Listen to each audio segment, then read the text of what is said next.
We're up at the crack of dawn, basically, to see the Taj Mahal because one local and one tourist said that the absolute most magical time to be at the Taj is 7:30 a.m.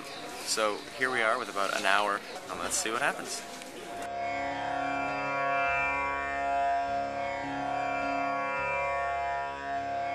As usual in India, we had to be separated into ladies and gents. And so the ladies' line, as usual, is extra long.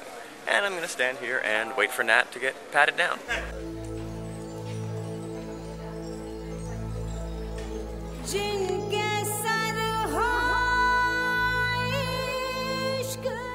Hey look, it's the Taj Mahal! Somewhere in there.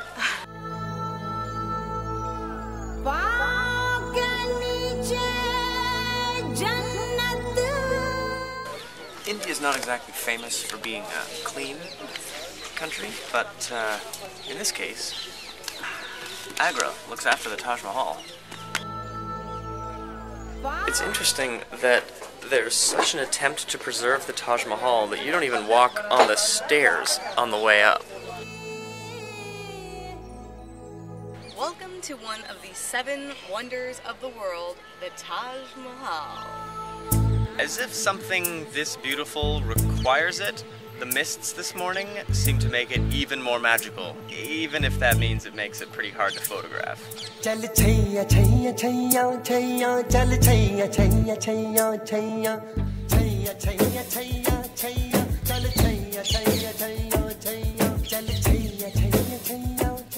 The Taj Mahal was built as the ultimate offering of love. Poets have called it a teardrop on the face of eternity, and essentially it's a mausoleum that Shah Jahan built for his most beloved and second wife after she died while giving birth to their 14th son. It was said that Shah Jahan was so grief-stricken by the death of his wife that his hair turned gray overnight. The Taj Mahal happens to measure as tall as it is wide and long. It's also bilaterally perfectly symmetrical, but all that math is what you see in postcards.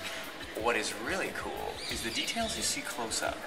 It took 20,000 craftsmen to build the Taj Mahal, and it took over 20 years. Beyond the relief sculpture, there's this really cool, like, inlaid semi-precious stone. So not only did they have to sculpt in to excavate marble, they then had to sculpt perfect puzzle pieces of semi-precious stone to be able to build such an amazing tapestry out of stone.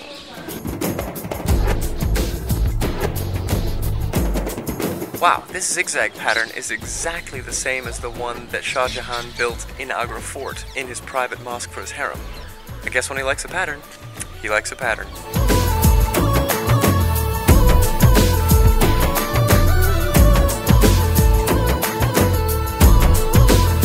Shah Jahan's obsession with symmetry in this place is broken by only one item, and that's his own tomb. After his death, he was put to rest here as well with his wife, and sits just to the left of his wife's tomb, breaking the symmetry of the Taj Mahal.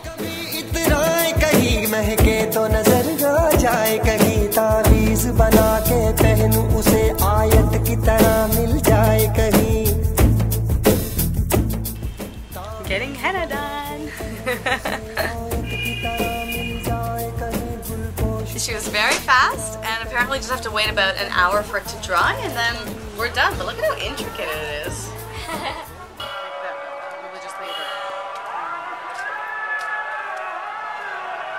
So, as you probably know, Muslims pray 5 times a day, and if you listen really carefully, this happens to be one of those times, because every mosque in the city is doing their chant.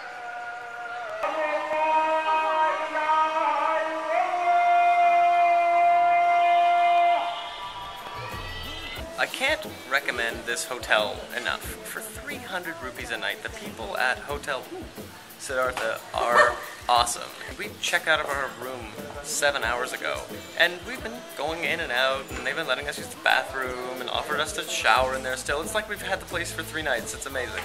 So yeah, I really got a kick out of Hotel Siddhartha.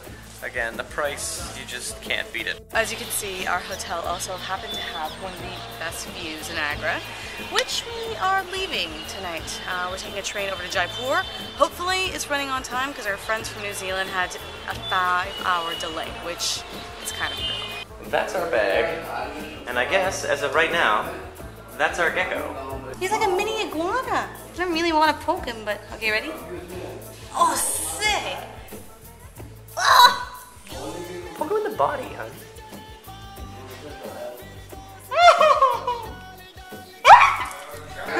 That's awesome. How's it going? Shh. I just don't want him to jump, but I just want him to move.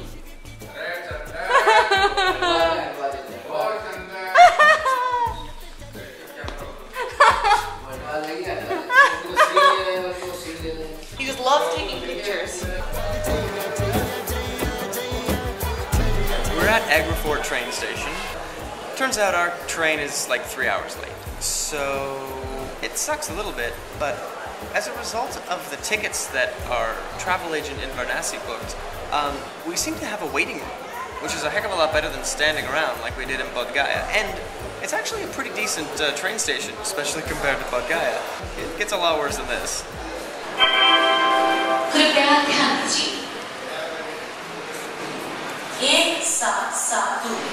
When it comes to waiting for a train in an Indian railway station, there's a right way and a wrong way to do it.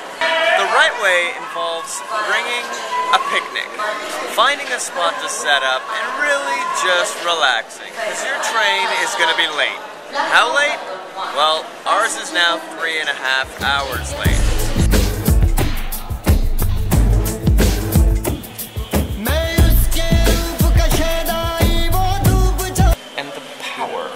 Just went out in the train station. Okay, we're back. It's one thing when the power goes out at a restaurant and the generator switches on, but at the train station, that was weird. It is now midnight.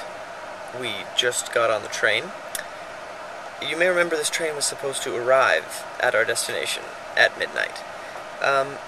That makes it 5 hours late. You may also remember that our friends from New Zealand were on this same train earlier today, and it was also 5 hours late. That pretty much means your schedule needs to be revised to say that this trip is 5 hours longer than you say it is. I'm gonna go ahead and say the Indian railway system requires some Germans to get the system working. Right. So after a horrendously long delay on our train from Agra to Jaipur, we're finally here. The train ride was much better this time, and our hotel definitely has a lot more splendor than ramshackle at this point. It's beautiful. Towels on the hanger means I'll use them again. Towels on the floor means please change. That's like a hotel. And for the first time since we came to India, a bathtub.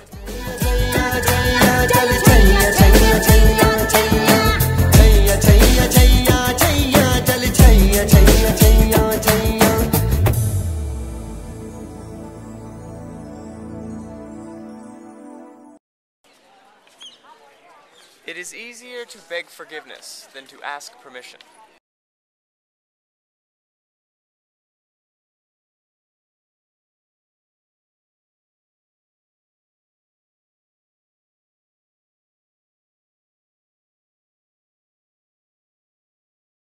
In Canada, on the $5 bill, there's a gentleman named Sir Wilfrid Laurier. And if you give him little ears and give him a nice little bowl cut, he looks a lot like Mr. Spock. And something I just noticed with a pen is that Mahatma Gandhi looks a lot like Yoda.